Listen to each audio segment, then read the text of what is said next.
Good morning, ladies and gentlemen. Ndị be anyị osubirile. A lot of things are now happening. A lot of things are now happening in the town. A lot of things are happening. Na election mba nke anọ wụkwa obere selection.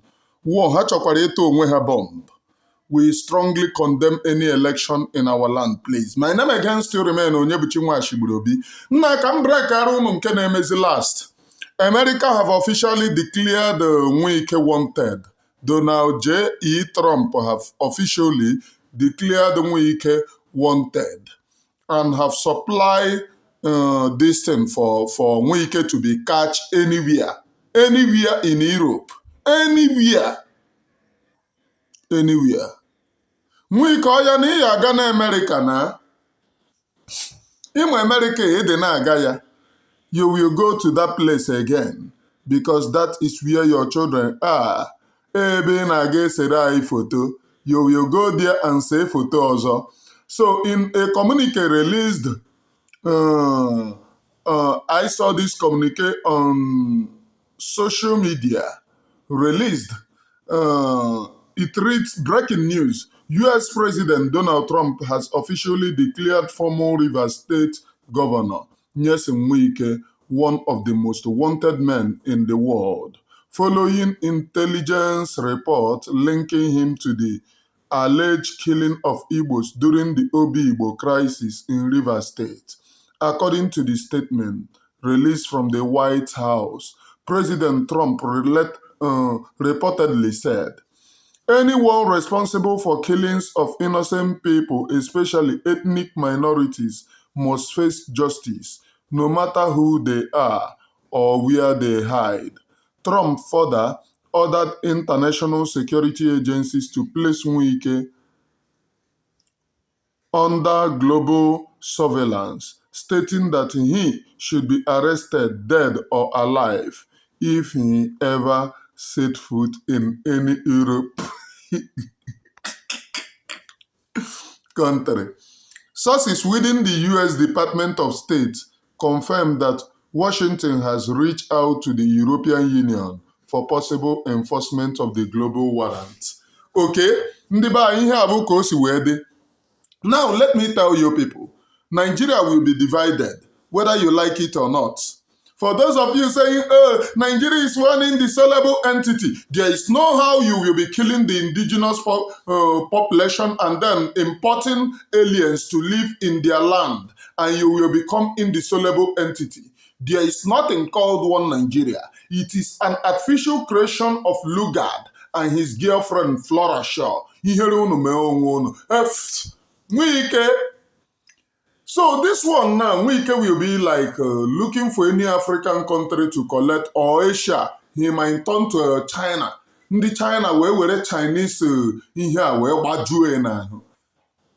Wike is now placed under global surveillance, which shows you that this is a leadership that cares. Wike unalived a lot of people heartlessly. Many people thought that Wike unalived thousands of people, and it was as a result of the people that he unalived that kept him the way he is today. The gods of the land made Wike whom he is today. They shaping him to whom he is today because the gods of the land know themselves. They don't play. They brought Wike's ego down and made Wike to look like an alien, a total alien. So Donald Trump, in a communique, have said that due to the people, ethnic minorities, and he was boasting when he was killing his kings. He was boasting that the Igbos this, Igbos that. Igbos became the problem of Wike, but it was the same it was the same IPOB members who voted Wike in. And Wike himself is an Igbo man, but you need to kill an Igbo man in order to get favor from Abuja or in order to get favor from a Yoruba. That is how they have deranged some of you. Oh, kill an Igbo man in order to get favor. They want to test your ego, how you can kill your kings, Because if they tell you that you are not an Igbo man, how come your brother, Goodluck Ebele Jonathan, was described as an Igbo man and all his action was described as Igbo action? But once they want you to commit crime against the Igbo indigenous population, they will tell you, oh, you are not an Igbo. Oh, you are not an Igbo. What a shame. What a shame. And today, the dead man, Wike, you better drink rat poison. You know that you're failing ill health, that you run to America, you run to France, you run to UK in order to receive treatment. Now they are telling you, foul. Once you land, they are going to take you from there. But I know that a lot of them will be like they don't want to comply. But if you don't want to comply, America will deal with you in the language that you will understand. They don't play with this. They will deal with you in the language that you understand. Total disintegration. Donald Trump, total disintegration remains the key, giving the indigenous population the mandate to vote. And before any other thing, the American soldiers should arrive in Nigeria. The American soldiers should arrive in Nigeria before any other thing. Because giving them embargo or bago doesn't mean anything. Once the American soldiers arrive in Nigeria, they will understand. Forget about the type of sponsored protest that they are doing. Imagine them. Such a protest that if you carry, they will tell you, oh, this one is banned, though. You will see police shooting tear gas on you. If you match a protest now supporting Trump, you will see them killing you. But in the nearest time, we will match a protest supporting Trump.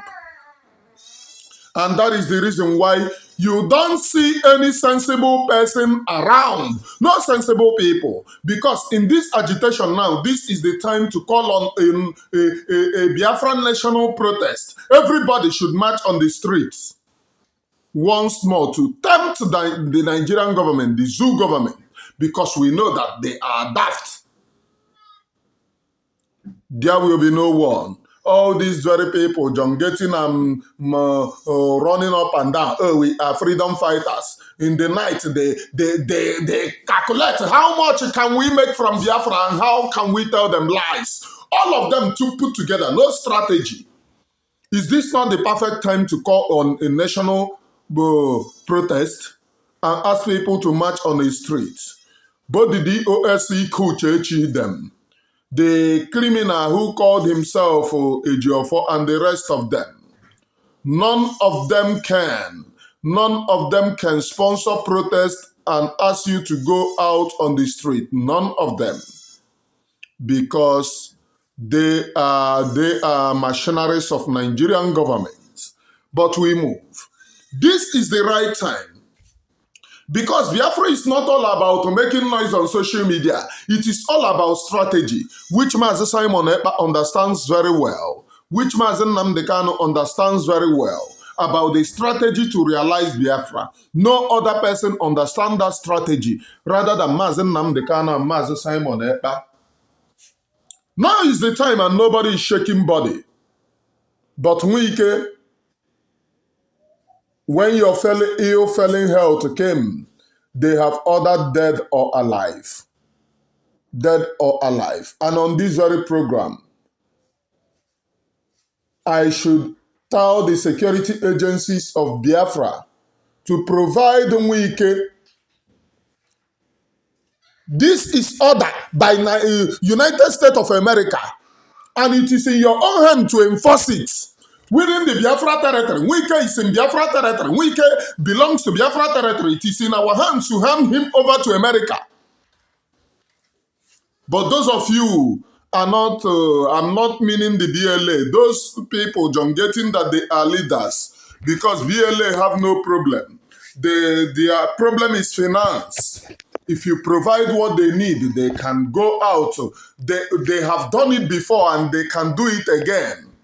Their problem now is finance. Which some people said I was among the people that brought our own people there. Those people is na m bring there, anya ha ọgụ ha. If they said that I'm the person that took them there, okay, since I started preaching, ka ihe ahụrụ ebe a ha ji eso ebe a. And even oge nkere ndị na-eso oge nkere na-asị, oh yeah, we are among the people that take our people there. Ndị nwa oge nkere, what have you offered? Ọkwa mụ na gị nọ ebe mgbe ndị mmadụ na-atụkọta ego, you are saying no money to give to BLA, but Vagi is confessing na unu na-enye $1,000, unu na-enye $500. Why don't you take all the money give to BLA? Unu nwere ego ndị BLA na-asha. Onweghị all the irach under you people that doesn't get payments. A na-anara ego. Ọ na-ekerebe ego. Hapụta ha na-akụ inyo. Mmụọ ala Biafra is hunting them. If you have each one penny belonging to Biafra liberation, the land of Biafra will haunt you. The reason why I can talk this way is that I have not eaten any one penny belonging to them. If I have a problem, I come to social media to beg. And like that, I'm still begging. If you can contribute money for my business, it is allowed. Few people contributed to it. About 6 people contributed to the my shop business. Please, if you can contribute, you are welcome, please. Among all Biafrans and those who following me, and our sister Daddy Oramma, is it only 6 people that determines to help me? I'm begging you, it's not a command. It's just a beg and a plea for you to help me. If I need anything, I come to my platform, beg. Nobody can say that I have collected any one dime belonging to men on the ground in order to eat. And I have been against those collecting money that belongs to these very people. So they are saying, oh, you are among the people that took our people there. Go and in on the right track. Why are you sharing the money belonging to those people?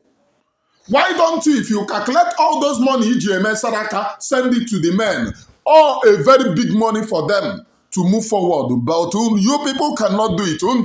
Mpotase gaga to ego were ya na-emere onwe unu saraka a na-eshipụ ofe ọha na ofe ihe a.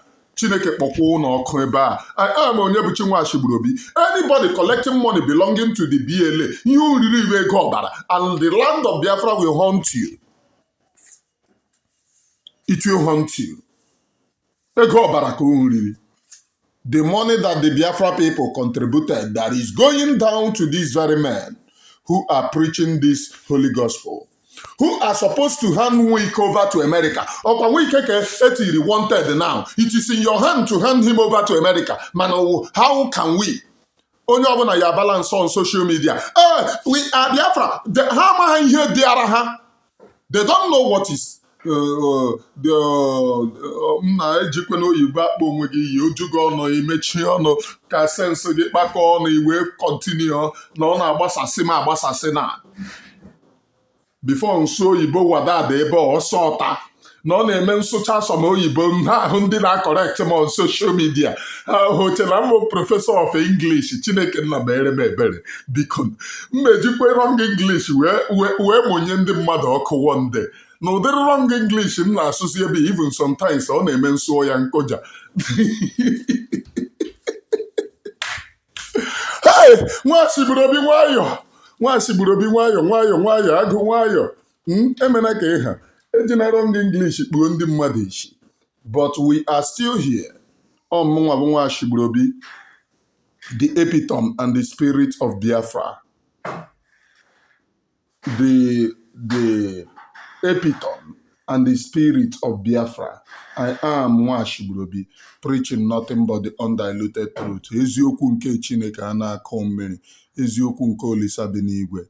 That is one thing that I am here to preach this very moment. I am Onyebuchi Nwa Ashigburobi, preaching nothing but the undiluted truth. Preaching nothing but the undiluted truth. Are you getting me?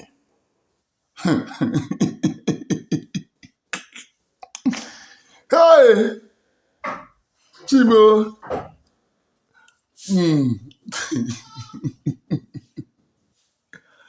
Let me tell you people the fact. Let me tell you people the fact. The truth remains that this very freedom must come. Wike is just a test run. I look at the list of the people that the United States of America said that they needed. Over 80,000 Nigerians who are participants to the buying of the innocent people. 80,000, over 80,000. Na Abuja agwụrụ agwụ. Ha agwụrụ agwụ, ha agwụrụ agwụ. And Trump, please, this is not Nigeria is not a sovereign nation. You can come to Nigeria to pick Wike. You can come to Biafra territory. Now we go catch Wike for you. It's just a matter of sponsoring the BLA. The American intelligence can do it. The CIA can do it to sponsor the freedom of our own people. It is not a crime. The people that created Nigeria as artificial creation, it is not a crime to them. So if the CIA wanted these very people to gain their own freedom, they can sponsor the men on the ground. We have a very honorable person in the person of Igwe Doctor Igwe Butozo. Doctor is in his name because he is Doctor of Peace and Patience. Igwe Doctor Igwe Butozo. Somebody, Obiya so mmiri. He cares about his own people. This very man goes beyond a general. He is a father to all. Sometimes I sit and calculate how this man is able to take care of his own people. Let me tell you people the fact. As a father of all, having many missionaries, remember that some of his missionaries are married though. Are you getting it? Some of his missionaries are married. They have children. The ones that they buy, they have children. All of the burden is on his head. So have you calculated how he was able to take care of all of them? For you to know that this man is going through a lot. He is a father to all. Igwe Yade, Igwe Birikwe, may your life be long, please. May you live long. We are preaching nothing but the undiluted truth. Ọ bụghị ndị na-achọ ego agbata eke ka m bịa preach were ha ka ha na-eke ego ụmụ Biafra. M bịa preach ego and so money, eso oche ego, so okeke were nke gị, Okafọ were nke gị. Leenụ nke a na-akpụpụ nwa afọ ọnụ nke ọ na-akpọ akparawa. Ọ na-akpụkụzi afọ ọnụ na. Ọ na-akpụkụzi afọ ọnụ na-elu kuzi ka ndị n'obodo oyibo simply because Maazị Simon Ekpa disappeared the other day. Ala adịghị mma ha asị na ọ wuru ndị nze. Ha asị m na mpụta preach wee ka a na-eso ego na akpa ha. Man, akparawa, let me tell you people what you don't know. Akparawa receive money from Nkere and it runs in thousands of dollars, not 1,000, not 2,000.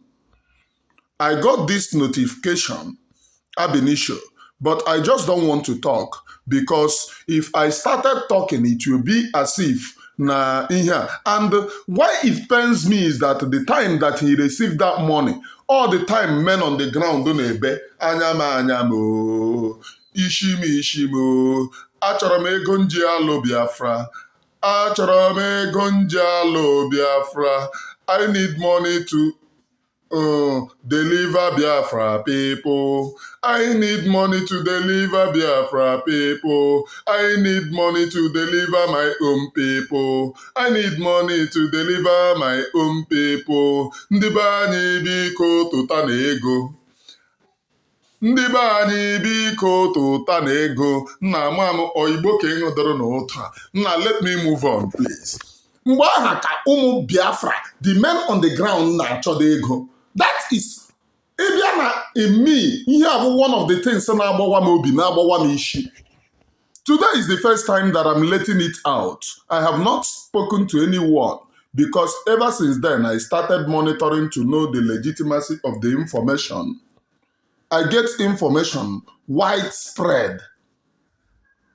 I started monitoring to know And I declare I never spoke to anybody, but today I got to use it. Sometimes it escaped from my mind though.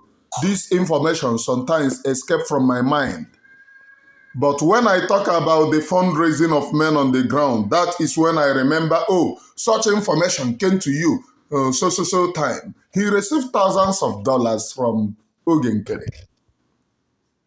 Thousands of dollars from Nkere. And I may say, no, bia to ego. Bia to ego.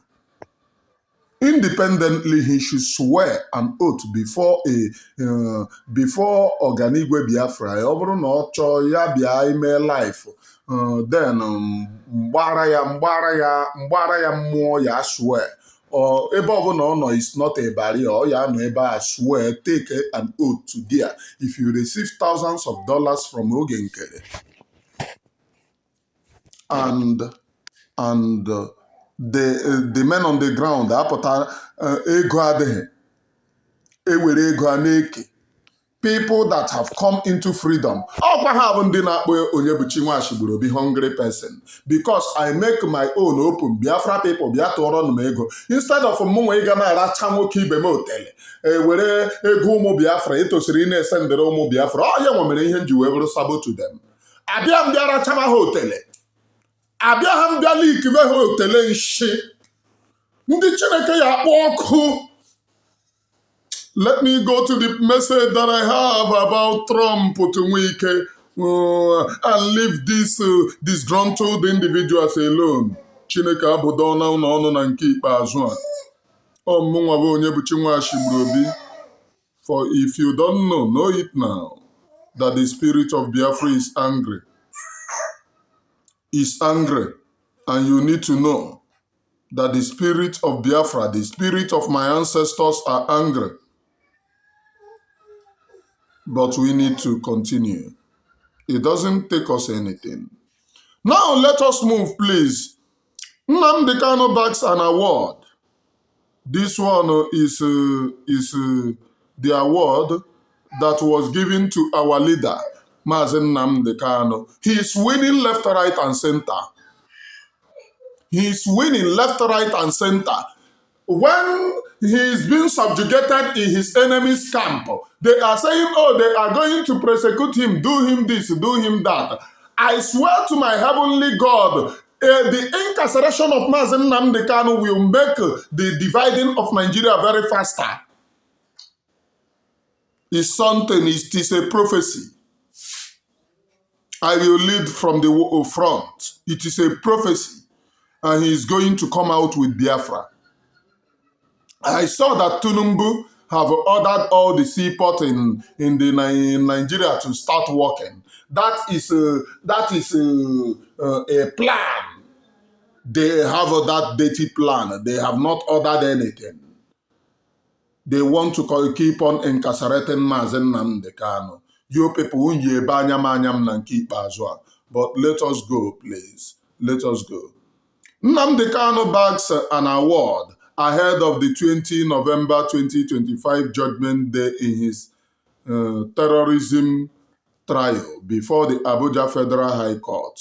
The leader of indigenous people of Biafra, IPOB, Nnamdi Kanu, has received a Freedom Fighter Award. Justice James Omotosho, that is Nkere Yoruba, Nkere Senayo, I will free him before we go into vacation. Nchekwe na mmadụ ama m na onye nke a n'onwe ebuku tozo just like it is so tozo ịma dịtem dịkwa n'aha ha o icheke Omotosho iremove ọmọ inwetazie remove oha echi in the other one gị nweta tozo ọkwa the same thing. Tozo nke tisof tozo nke a bịara mgbe aha na nke a ọkwa the same, but we go nowhere. Justice James Omotosho had a fixed date to deliver judgment in the trial, which has spanned several years. Wike, Nigerians, and other observers await the court verdict. A coalition of Pan-Igbo Association has honored the Biafra agitator with an award titled most determined freedom fighter of all times. Most determined freedom fighter of all times. That is an award. O meritiri ya, even onwe ihe ọbụla karịrị nke o meritiri ya. You are incarcerated, not even in solitary, not even in prison, but under the enemies who went to kidnap you. And you are fearless before those people. You are fearless before all of them, telling them what they need to know, telling them that you cannot jail me, you cannot send me to prison. I am Nnamdi Kanu, telling them what they need to know, and they know it. They know it. I am Onyebuchi Nwashibrobi, please. I am Onyebuchi Nwashibrobi. The award was presented to Kanu Eze Okoro, Justus Chinemerezu Osinachi, on behalf of the National Association of Nze Nozo Council of Nigeria. We don't need enwe Nze Nozo Council of Nigeria, please. Nze Nozo Council of Biafra. Nze Nozo is the word of Biafra. Anyone ascribing Nigeria to his name is on his own, please. For your selfless dedication to the growth and unity and development of Ndi Igbo, the association stated, explaining the reason for the honor. The award was received on Kanu's behalf by Brother Prince Emmanuel Kanu, posted as copied. I am Onyebuchi Nwashibrobi. So I understand the fact that they put Nigeria into their name, because if they use Biafra, they will arrest all of them. So all of them, none of them wants to go to Nga Nigeria. They will break your spirit. They will intimidate you. If not that Mazen Nnamdi Kanu is the savior, Jesus, they would have break his spirit and intimidated him. But he's a man very fearless. He's a man. Chineke Shinelu to data the second coming of Jesus. You believe the first one. This is the second coming of Jesus. And this is the Jesus of Biafra. Mazen Nnamdi Kanu. He came as a Mazen Nnamdi, that is my father liveth. What are we talking? The second coming of Jesus. Look at it. Nnamdi Kanu. Kanu. My father liveth. Very strong. Amakwam ke Kanu abụkwa ihe mma ajụ. My father liveth ọ ihe mma. Na Kanu nke abụzi Kanu ka mma ajụ. Maka Igbo shiri ike. Imo Igbo ayi shiri ike. And when Biafra come, everyone is very, very important that everyone must go and do Igbo in school.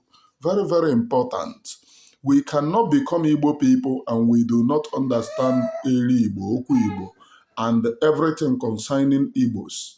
We don't even have a language, because Igbo imaha so, Oyibo imaha so, broken imaha so, just wherever communication skill. Anybody that understands you. Asigi su Igbo. Isu Igbo, isoro Igbo, isoro Oyibo, gwakọ ya ọnụ wee na-aga ọghọ ngwangwa tu ngwangwa, ngwangwa tu ngwangwa, ngwangwa na ngwangwa, ngwangwa na ngwangwa. We are not going to continue like that, please. We must have a language, but when Biafra come. So, as Mazen Nnamdi Kanu is being incarcerated, they fixed 20 to pass the date, their judgment, which we are looking at them focus, because one thing that they planned is to buy Mazen Nnamdi Kanu or to lifelong imprisonment. To buy him or to a long imprisonment. That is the two plans. And you see the people who got again are underground. When underground they have turned to spectators. Now, governors, now, this again underground to work. If you believe in such a people, you are damned. The same as she Georgia. The same as she can their own people. Oh, don't you see here in America? We are the people. We IPOB. Imanka. We are going to see a blue. Oh, you are talking about Shiono on. When Mazen Nnamdi Kanu was going to America, we are your people the ones. Show us any office that you can enter in America. We are on the ground. Show us a single office, if not a sabo that on Malaysia, how to do sabo to yourselves, how to blackmail yourselves, and how to be against yourselves. That's the only thing that you can be able to do. Ọkwa nwa Ashigburobi ka mbụ, were olu mmara m. Were olu mmara m. Nwa Ashigburobi ka mbụ. The only thing that have brought me very far is preaching this holy gospel without fear nor favor to anyone. I have no fear to preach this holy gospel to my own people and to tell them what they need to hear. The kingdom of God suffered violence, and it is only the violent one taketh it by force. The people of Biafra have come, and it is only now that we can achieve it. There is no other time. So before I end this very program, Wike have been declared wanted, and it is in your own hand to provide Wike to Trump. It is in your own hand to provide Wike to Trump. Where are the snipers of Biafra? 80 Wike dead are alive. This very platform do not agitate for violent plays, but under the international law, we protect the international law. We protect the rights of the United States of America. As a watch power and a watchdog, we protect their rights under a credible person, Donald Trump. And it is in our own right to enforce what he said, providing Wike dead are alive. Where are the people? Ndị mmadụ juru eju. Apụta asị gị, ọkwa Anambra State mere election. Ndị si gị na Anambra will not do election. I told you people, mgbe ndị a na-akpọ BLA, si gị go against BLA, ha na-type BLA. It is to silence BLA in order to enforce, in order not to enforce the sit at home or no election in Biafra land. Ha did that time campaigned against the BLA. Gwaginagi go against BLA. You people went against BLA. Did you went against BLA or not? You went against BLA. You type it. We are not going to allow the election. Not blackmail against yourself. The people that is supposed to enforce that, criminal, then where is she going to bring the people to do it? I was asking you people. Spirit of inyo. Many of you juru na-akọ ireputus na ngwoputus. Ilewe a sensible people. Ha na-akọ zamputus pafrumutus. Ogo ihe unu nọ na-akọ. Echi nsị na bịa support unu na inyo unu na-akọ. Chineke mere unu ebere. I am Onyebuchi nwa Ashigburobi. I do not send you. Ịchọkwa ịkọrọ inyo from January to December. Onwekwe nke gbasara m. Ịchọkọ for eternity. Onwe nke gbasara m. The only thing gbasara m bụ the freedom. Ọkwa Anambra State onwe ebe agbọrọ ha hum. Due to what? Some of them na say, ka ị mara na ha ngazi ka ọ dị n'aka because ọ blackmail ga BLA. Ofia ụmụ bingos. So all of you supporting Ngozi, the land of Biafra will never forgive you.